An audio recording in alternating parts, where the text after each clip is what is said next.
তোমার দিন যখন আসবে বন্ধু, সব কাজ কমপ্লিট করে তুমি মসজিদে চলে যাও, যেন তোমার পিছু টান না থাকে। বলে কেন?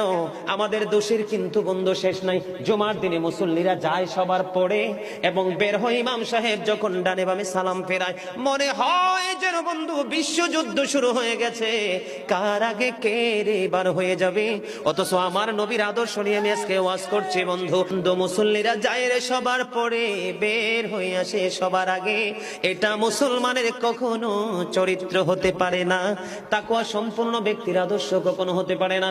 হাদিস শরীফ খুলে দেখি বন্ধু, আমার নবী বলেছেন, রে আমার উম্মত, জুমার দিন সাইয়্যিদুল আইয়াম, সব দিনের চাইতে শ্রেষ্ঠ। ঈদুল ফিতর, ঈদুল আজহার দিনের চাইতেও দামি।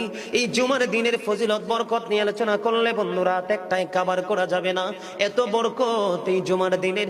আমার নবী বলেছে, উম্মতের দল, জুমার দিনে কেউ যদি সবার আগে মসজিদে যায় আর সবার পরে যদি কেউ মসজিদ থেকে বের হয়, আপনি যাবেন সবার আগে, যাওয়ার আগে সুন্দর করে গোসল করবেন, উত্তম জামা নতুন জামা পরবেন, আতর গোলাপ লাগাবেন। আপনি রাস্তা দিয়ে হেঁটে গেলে মানুষ যেন বলতে পারে যে মসজিদের মুসল্লি হেঁটে যায়।